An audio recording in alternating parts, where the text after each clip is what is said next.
అనేది మరి ప్రభుత్వము వ్యవసాయాన్ని పెద్దపీట వేస్తూ రైతులు అభ్యర్థించే లక్ష్యంగా కృషి చేస్తుంది. పేదోడి రాజ్యం రావాలని, ప్రజాప్రభుత్వం కావాలన్న ప్రవిష్టం మేరకు రైతుల్లో రైతు భరోసా అమలు చేయడానికి క్షేత్ర స్థాయిలో పర్యటించి నిర్ణయాలు తీసుకోవడానికి భావించి ప్రభుత్వం అన్ని ఉమ్మడి జిల్లాలలో ప్రజాగ్రహము సేకరణ చేశాం. క్షేత్ర స్థాయిలో అర్హులైన గిరిజనులకు గుర్తించి రుణమాఫీ చేశాం. జిల్లాలో 1,04,79 మంది రైతులకు గాను 94,97,00,000 రూపాయలు రుణమాఫీ జరిగింది. ఈ సంవత్సరం సీజనల్ ముందుగానే ప్రారంభం కావడంతో రైతులకు అవసరమైన విత్తనాలు, ఎరువులు సమృద్ధిగా అందుబాటులో ఉంచాము. నకిలీ విత్తనాలు, ఎరువులు విక్రయించే పటిష్టమైన చర్యలు చేపట్టి వారిపై ఈడీ యాక్ట్ చట్టాలను కూడా చర్యలు తీసుకోబోతున్నాను. విత్తనాలు, ఎరువులు విక్రయాలు టాస్క్ ఫోర్స్ స్కీములు ఏర్పాటు చేసి వారిని సరైనటువంటి రీతిలో అన్ని విధంగా చూడడం జరుగుతుందని ఈ సందర్భంగా రైతులకు ఇచ్చినటువంటి ప్రభుత్వం రైతు బీమా మరణించిన రైతుకు కుటుంబాలకు ఆర్థిక సాయం అందించే బాధ్యత ప్రభుత్వమే తీసుకుంది. వార్షిక ప్రీమియం చెల్లిస్తూ రైతు బీమా అమలు చేస్తూ అకాల మరణం చెందిన రైతు కుటుంబానికి 5 లక్షల పరిహారం అందిస్తున్నాం. జిల్లాలో ఈ పథకం కింద దాదాపు 75,188 మంది రైతులకు నమోదు కాగా మరణించిన 189 రైతు కుటుంబాలకు గాను 9,46,00,000 ఆర్థిక సాయం అందించాం. ధాన్యం సేకరణ గత 2 సంవత్సరాల నుండి యాసింగ్ సీజన్లో ధాన్యం కొనుగోలు వేగవంతంగా జరుగుతుంది. ఈ సంవత్సరం ప్రభుత్వం ఏ గ్రేడ్ రకానికి 2,320 రూపాయలు, అది సాధారణ రకానికి 2,300 మద్దతు ధరను ప్రకటించింది. సన్న రకం ధాన్యానికి 500 బోనస్ కూడా ఇస్తున్నాం. వాహనకాలంలో 204 ధాన్య కొనుగోలు కేంద్రాలను ఏర్పాటు చేశాం.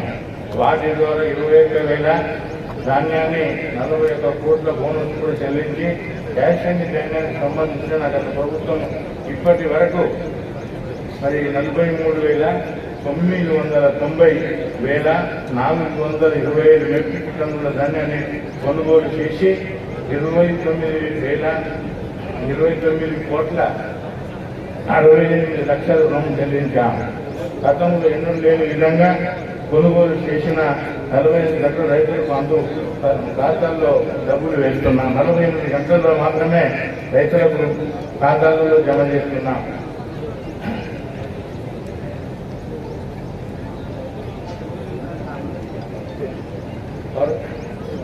పౌర సరఫరాల శాఖ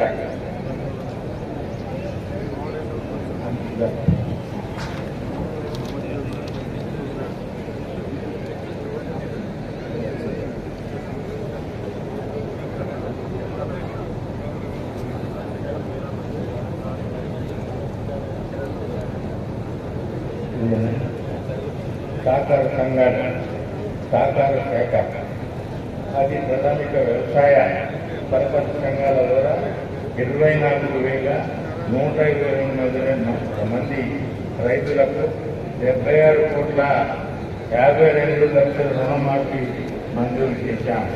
సహకార సంఘాలు DCMS ద్వారా 12,72,00,000 విలువ గల 16,445 మెట్రిక్ టన్నుల ఎరువులు రైతులకు సరఫరా చేశాం.